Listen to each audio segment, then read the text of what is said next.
Featured in the storming conclusion of my last video were a set of successfully produced keys for gaining access to the Studio V archive.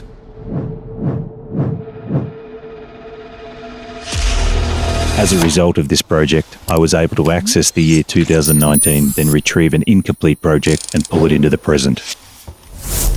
The project was progressing well until I entertained the idea of starting my own YouTube channel. This idea interrupted my thought patterns and diverted my attention, threatening to overwhelm my CPU's processing power. I was left with no choice but to enter the cerebral octagon and engage in a wrestling match I was hosting within my skull to thrash out and determine the action plan I would need to deploy in order to venture out into the YouTuberverse. Unfortunately, the less than adequate portion of the archive allocated for 2019 only contains several still images and limited live action footage. This footage not only displays my novice approach to capturing moving images, clearly evident by the less than optimal imagery now on display, it also depicts the rudimentary setup I worked within at the time. If I was to try and create the perfect work environment, I would still be at it today and you wouldn't be watching this video. In 2019, my workshop, or the place I made things, was unacceptable and in no condition worthy of being committed to video, although it does depict the progress I've made since this footage was captured. Eventually, I realised that spending valuable time formulating and implementing solutions to solve the inevitable problems my creative pursuits present was impractical, so I embarked on a journey over the following years to gentrify my work environment. I deployed a calculated strategy and dedicated a significant portion of time to address the inefficiencies of my work environment, which were contemporaneously the setting for sustained conflict. In reality, this project was not abandoned.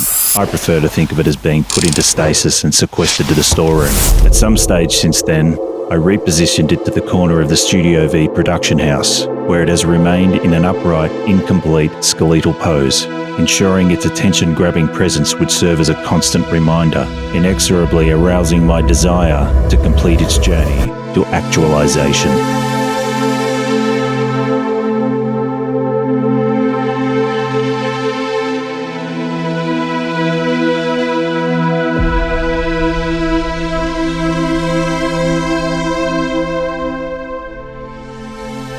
Before continuing, may I present this revealing bare-roll display intended to highlight the condition of this project moments after releasing it from its suspended progress. Additionally, as part of this revealing display, I've also included some retrieved patterns I used 5 years ago. The router jig on your left was used to make 6 ribbed sections at a time following the pattern with a flush trim bit, as indicated by my gesticulating digit. The other pattern was employed to achieve 6 consistently shaped legs. These legs span the distance from the floor to my preferred height, where they terminate with a menacing hook-style return.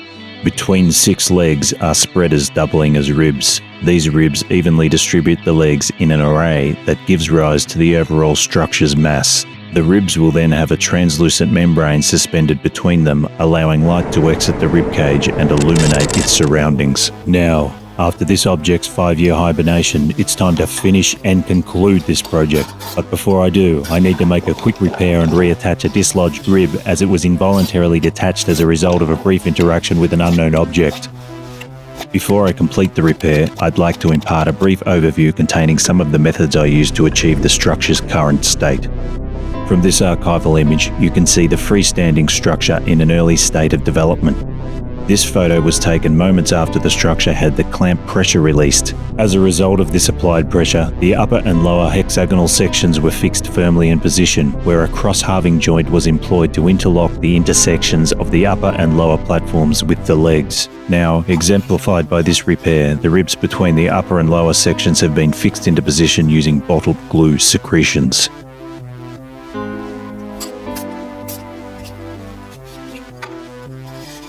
Nice.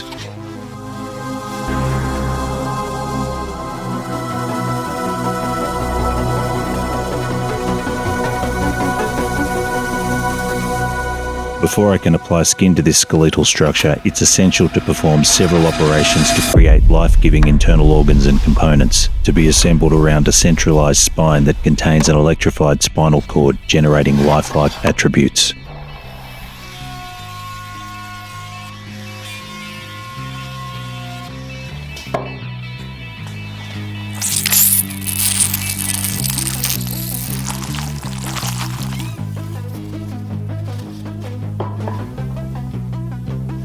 Not only does this copper tube maintain alignment of these two pieces of timber as the glue cures, creating a permanent bond, as you'll see, smaller sections of this copper tube will play a pivotal role to maintain and align all centre points of the internal components housed within this project's rib cage.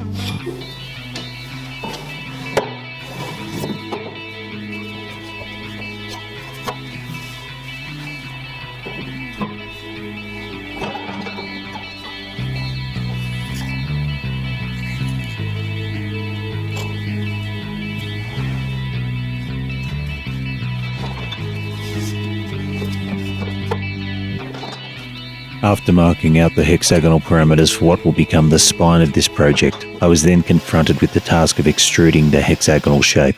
So I voluntarily engaged in a self-induced synaptic firing session. During this contemplation, it dawned on me that I already had a jig for such a task in storage. This jig was made to achieve a hexagonal shape for an earlier project of mine named Embryonic Glow.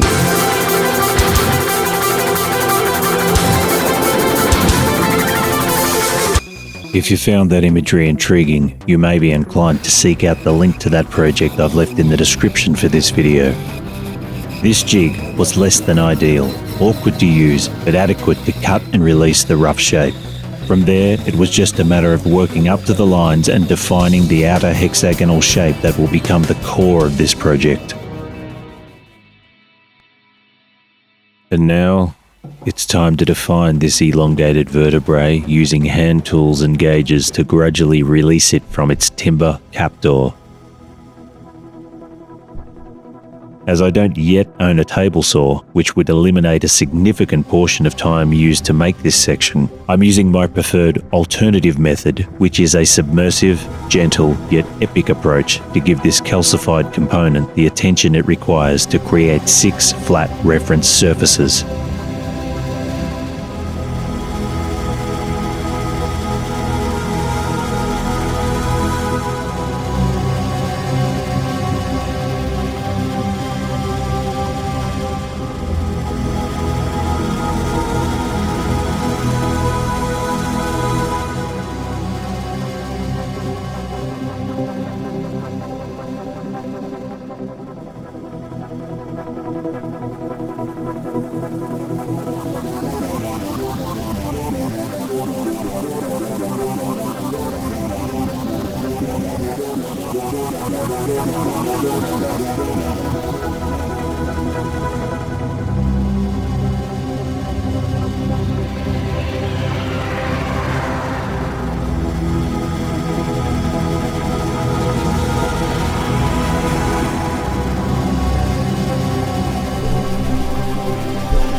As I gradually expose the hexagonal shape that lays dormant within this timber, eventually its revealed presence signifies my imminent departure from this immersive state to regain full control.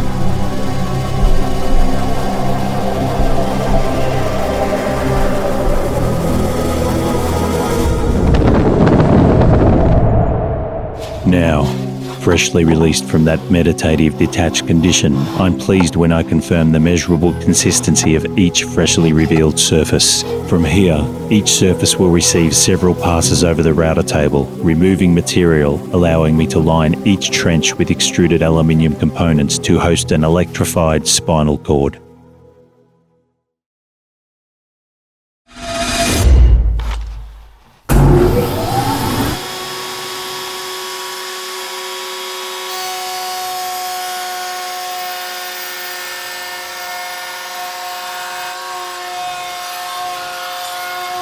It was during the editing process of this video when I realised this project had become more complex than originally intended.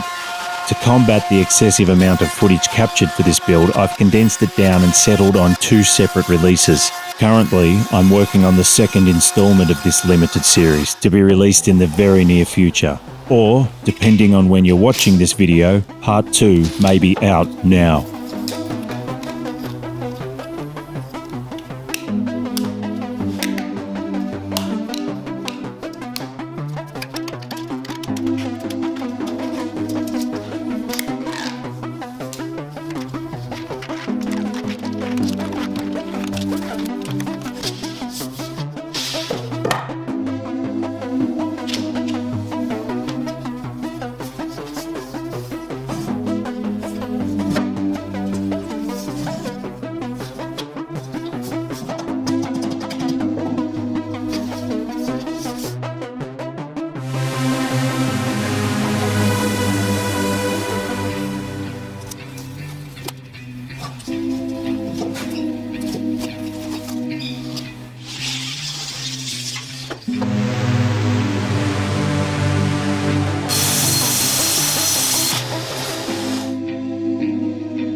The trenches have been successfully cut and lined, and shortly I'll open up the ends to receive the spinal cord.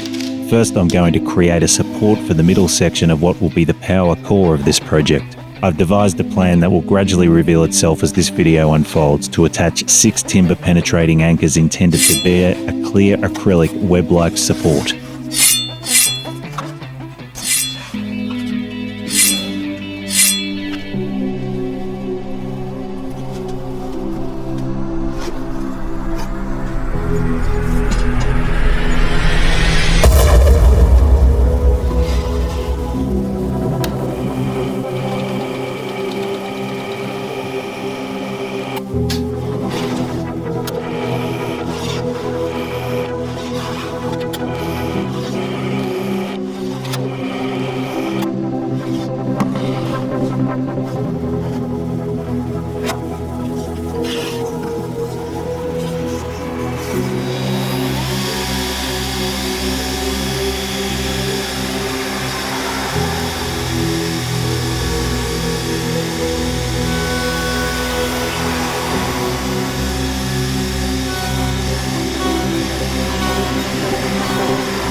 To properly serve the vision I had for this project, I needed to illuminate the spine, but I wasn't entirely sure of how to achieve that vision. Then, after some consideration, I thought the best approach would be to incorporate as many access points as possible. In my mind, this would allow the spinal cord to snake its way through the labyrinthine structure without giving away its presence or compromising the aesthetic I was chasing.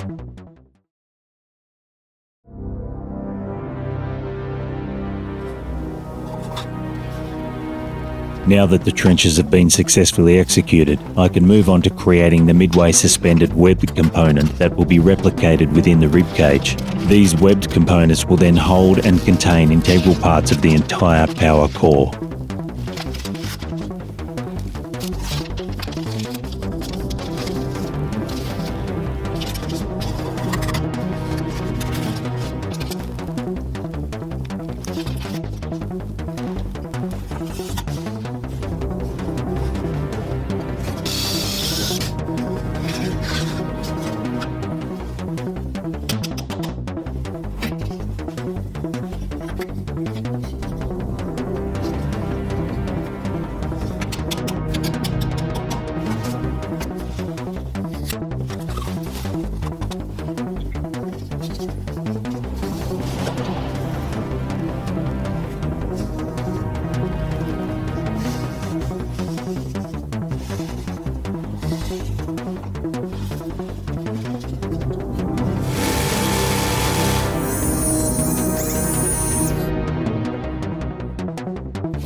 Now that the acrylic components have been formed into a web-like structure and replicated, I can move on to attaching 6 timber-penetrating anchors to one of them. Then, that webbed component will be fused to the spine using brass pins that are generally used to support cabinet shelves, but I have another application in mind.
The following sequences depict the machining and preparation of all components to be combined to form an independent internal structure.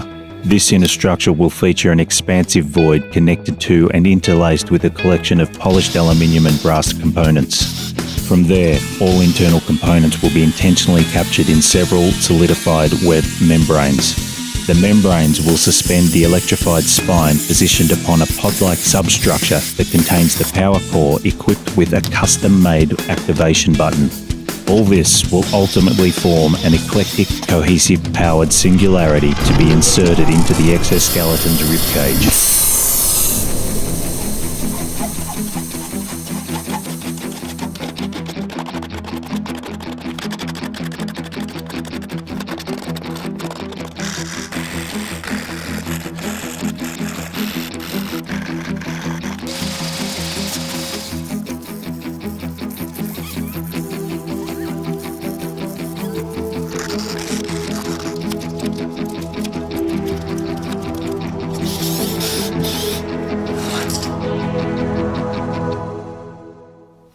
Some of the sequences in this video may be interpreted as repetitious. At times, it may even be confronting. This is by design, as it depicts the reality that I and others work within to make objects that satiate the compulsive desire to create things that originate from somewhere, that are then received by the mind's receptors, where the data oscillates, gradually shifting from a tremor to a continuous torrent of anguish. Now, just to finish that thought, the continuous torrent of anguish only ends when what drives the torment is made manifest.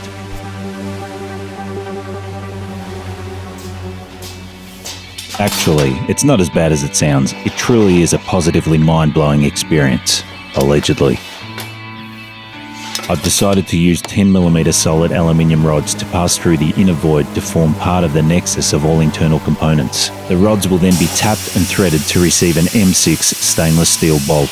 When I encounter what I know will be a repetitive task, I also know it's a situation that demands jigs and locators. So I came up with a rudimentary jig to consistently or inconsistently drill the center of the rods, which made this repetitive operation a reasonably swift process.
Again, I've had to develop and implement a workaround to machine long-angled components without the convenience or benefits of a table saw. This method worked surprisingly well, yielding satisfactory results.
In my battle to mitigate the inconvenience of not having the actual components intended to line this project's innards, I'm using 3mm MDF panels as substitutes for the translucent membrane that will be repeated 6-fold within this hexagonal skeletal tube.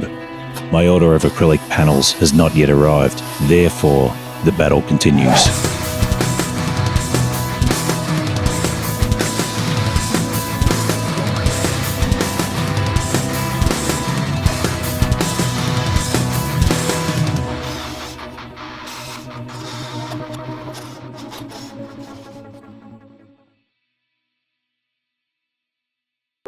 In order to create a suitable covering for the top of the power core that is not only eye-catching but also practical, it begins with small modifications.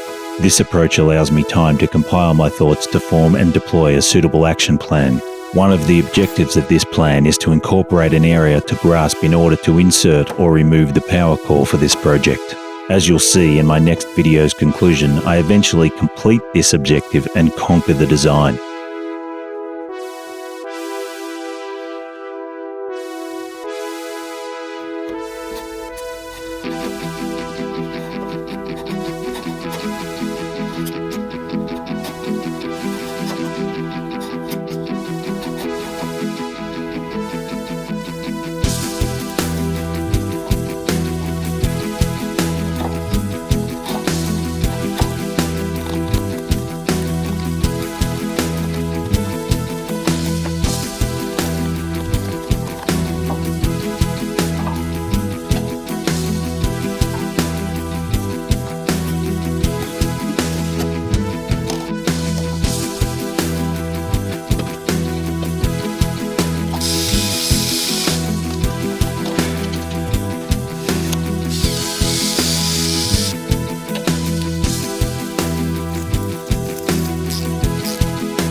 Given my limited resources, I'm deploying this rudimentary cut and paste approach to obtain a negative impression and exact positions of where the apexes of this hexagonal shape intersect with the legs that surround and support the ribs of this structure in an unnatural configuration.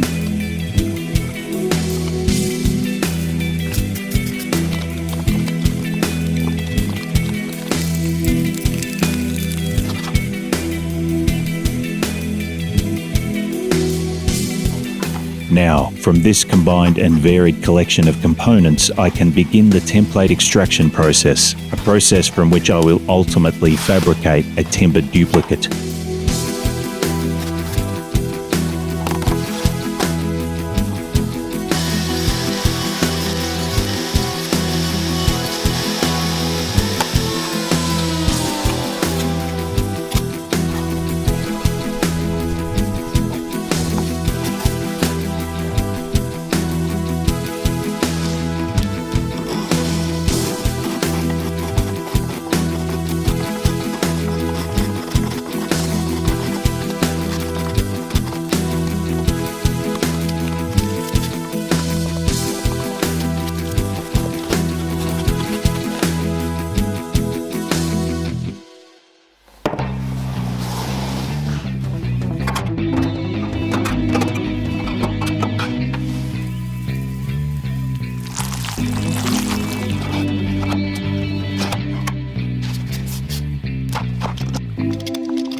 As it is my intention to make the top of this project from 6 separate pieces of timber, before I commit to cutting the timber, firstly, it's essential to confirm the precision of the angled sections with this carefully placed array of 6 sacrificial pieces of 3mm MDF.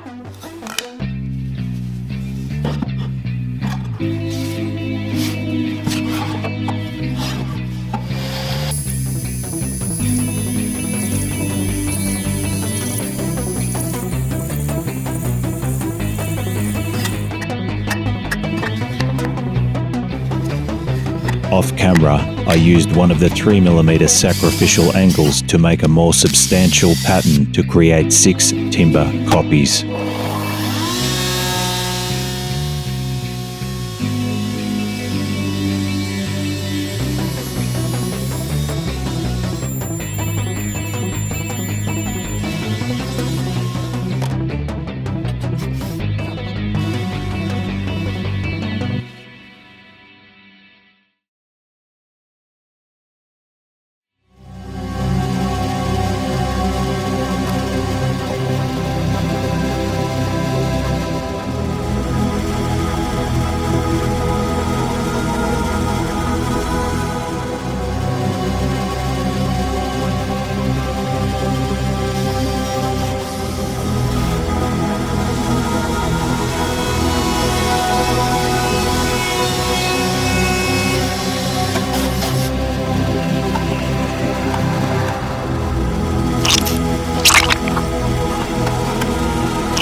I'm constructing the top in this way as I believe it will reduce grain complications. However, the main reason is to obscure the join lines as they will be blended into the design.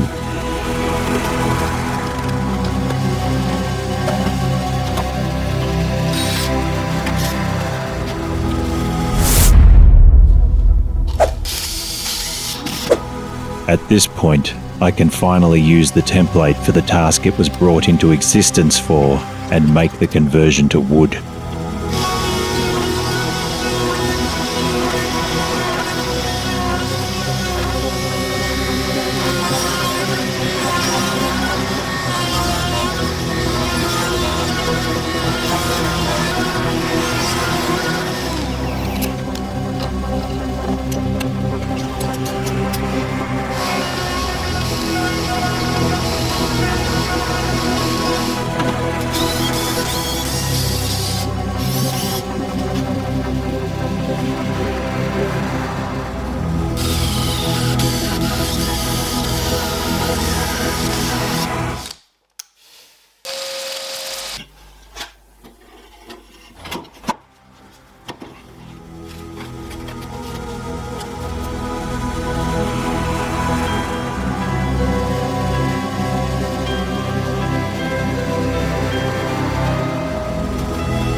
In my estimation, you saved the best for last. With this sentiment in mind, I strongly advise you subscribe and hit the notification button so you don't miss the next installment of this two-part video that takes a fairly complex journey through some of the most challenging features of this project, that ultimately leads to the illumination of this object as it is fully revealed in a climactic and cinematic culmination. Thanks for watching.